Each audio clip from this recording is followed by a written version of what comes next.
नमस्कार आदाब भाई, रूबरू आते हैं सबसे बड़ी और सबसे अहम मुद्दे से। हम आपको बता दें, इन दिनों खास तौर से पश्चिम उत्तर प्रदेश के अंदर जीएसटी टीम के लगातार छापेमारी चल रही है।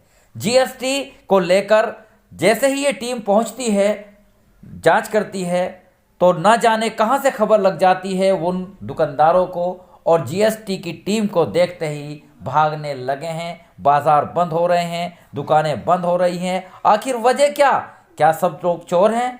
क्या हमारे देश का टैक्स नहीं देते हैं ये दुकानदार? क्या जनता से नहीं लेते हैं ये उस पर लगने वाला टैक्स? बहुत बड़ी बात लगातार पूरे दिन चर्चा का विषय रहा। और जैसे ही जनपद मुजफ्फरनगर में आज जीएसटी की टीम पहुंची, इसके साथ साथ ही जैसे ही पता चला कि जानसठ के अंदर भी जीएसटी की टीम पहुंचने वाली है, तो दनादन एक के बाद एक शटर गिरने लगे और दुकानें बंद होने लगी। चाहे किराना का सामान हो, चाहे रेडीमेड का सामान हो, जूते की दुकान हो या होटल वालों की दुकान हो, एक के बाद शटर गिरने लगे। जानसठ के अलावा मीरापुर में भी यही हाल देखा गया। जनपद मुजफ्फरनगर में तो व्यापारियों में रोष भी छा गया।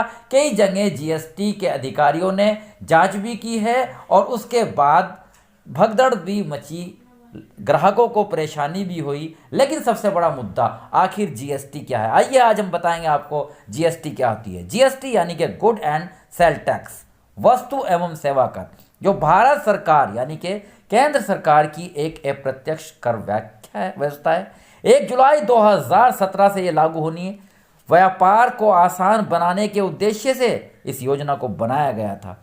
कोई भी वस्तु निर्माण से लेकर अंतिम उपभोग तक कई चरणों से गुजरती है। इसी पर जो टैक्स लगता है उसे जीएसटी कहते हैं। मतलब कि सबसे पहले किसी वस्तु को अगर बनाया जाएगा तो उसके लिए कच्चा माल आएगा और कच्चे माल से उसकी शुरुआत होगी और कई चरणों पर जो लगेगा टैक्स वो जीएसटी यानी एक बहुस्तरीय टैक्स बन जाएगा। हम आपको एक छोटा सा एग्जाम्पल देते हैं। निर्माता कोई एक चीज़ बनाता है, कोई शर्ट बनाता है, मान लीजिए धागा खरीदता है। अब धागे का मूल्य उसके अंदर बढ़ जाएगा जब धागा लग जाएगा, जब बुनाई हो जाएगी।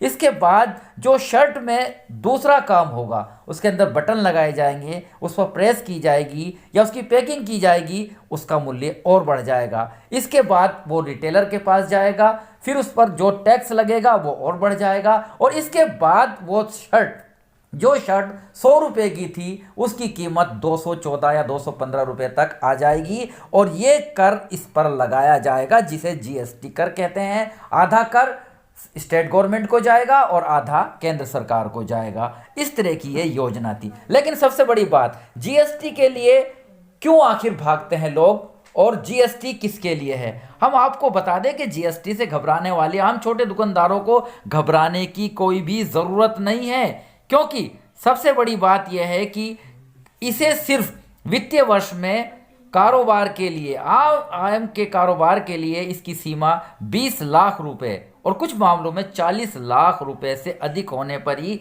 जीएसटी लगाया जाता है। तो यदि आपका कारोबार 20 लाख से ज़्यादा है या 40 लाख से ज़्यादा है तो आप जीएसटी के दायरे में आ रहे हैं। लेकिन छोटे छोटे लोग भी अपनी दुकानें बंद कर भाग जाते हैं।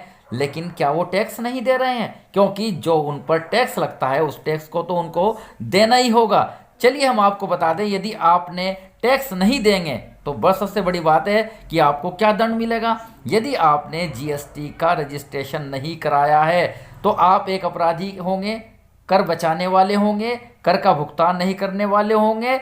और ऐसा करने पर आपको उस देय राशि का 10% यानी कि लगभग 10,000 रुपये का जुर्माना देना होगा। इससे बड़ी बात यह है कि यदि यही एक कर वचन बढ़ जाता है, एक जो है बड़ा लेवल पर बन जाता है, तो 100% आपको कर का भुगतान देना होगा। आइए आसान तरीके से समझाएं कि आप बैठे बैठे जीएसटी के लिए कैसे पंजीकरण कर सकते हैं। सबसे पहले आप अपने ऑनलाइन मोबाइल पे चले जाइए या कहीं भी चले जाइए कि जीएसटी ऑनलाइन पोर्टल पर आप लॉग ऑन करें। उसके बाद आपको एक वहाँ फॉर्म ए मिलेगा, उसमें आप अपना पैन नंबर डालिए, मोबाइल नंबर डालिए और ईमेल उसमें डाल दीजिए। पोर्टल ओटीपी या ईमेल द्वारा आपके विवरण की पुष्टि करेगा। आपके व्यवसाय के प्रकार, अपने दस्तावेज जो हैं वो आप अपलोड कर दें वहाँ पर, प्राप्त संख्या का उपयोग करके भी भाग बी में वो भर सकते हैं। आपको ईमेल या मोबाइल के माध्यम से एक आवेदन संदर्भ संख्या मिलेगी। उस संदर्भ संख्या में आपको जीएसटी अधिकारी आपके आवेदन की पुष्टि करना शुरू कर देगा। 3 कार्य दिवस के भीतर अधिकारी आपको जीएसटी या तो आपके आवेदन को मंजूरी दे देगा या अधिकारी अधिक दस्तावेज विवरण जीएसटी आरईजी 03 में जो पूछेगा उसमें अगर कोई कमी होगी तो 7 दिवस के भीतर वो आपको आवेदन को खारिज कर देगा। फॉर्म जीएसटी आरईजी 04 के साथ आपको दस्तावेज प्रस्तुत करने होंगे और यदि 7 आपकी को मंजूरी मिल जाती है तो 7 कार्य दिवस के भीतर आपको जीएसटी का पंजीकरण मिल जाएगा और पंजीकरण आपका प्रमाण पत्र आपको मिल जाएगा। ये सबसे बड़ी बात है जीएसटी को आसानी से बनाने वाली। अब सबसे बड़ा सवाल, सबसे बड़ा मुद्दा यही आता है कि जीएसटी को लेकर क्यों भगदड़ मच रही है। सबसे बड़ी बात तो है कि ये एक बड़े कारोबारियों के लिए है। छोटे कारोबारी क्यों इसकी चपेट में आ रहे हैं? जब पता चलता है कि जीएसटी की टीम आ रही है तो बड़े बड़े शोरूम वाले या बड़े दुकानदार आराम से अपना शटर बंद करके भाग जाते हैं, जबकि छोटे, चाहे वो रेहड़े वाले हों, चाहे छोटे दुकानदार हों, चाहे होटल वाले हों, वो इसकी चपेट में आ जाते हैं, उनका उत्पीड़न होता है। ऐसे आरोप आज पूरे दिन लगते रहे। लेकिन सबसे बड़ी बात, जो कस्बों के अंदर बड़ी बड़ी दुकानें चला रहे हैं, खूब नोट की कमाई कर रहे हैं, क्या उन पर जीएसटी लागू है या नहीं? क्यों नहीं देते हैं वो टैक्स? ये बहुत बड़ा मुद्दा है। तो बहरहाल यदि आप जीएसटी के दायरे में आ रहे हैं तो जीएसटी कराइए, अपने देश की सेवा कीजिए और अपने देश का कर दीजिए, अन्यथा आपके खिलाफ ऐसे ही कार्रवाई होती रहेगी।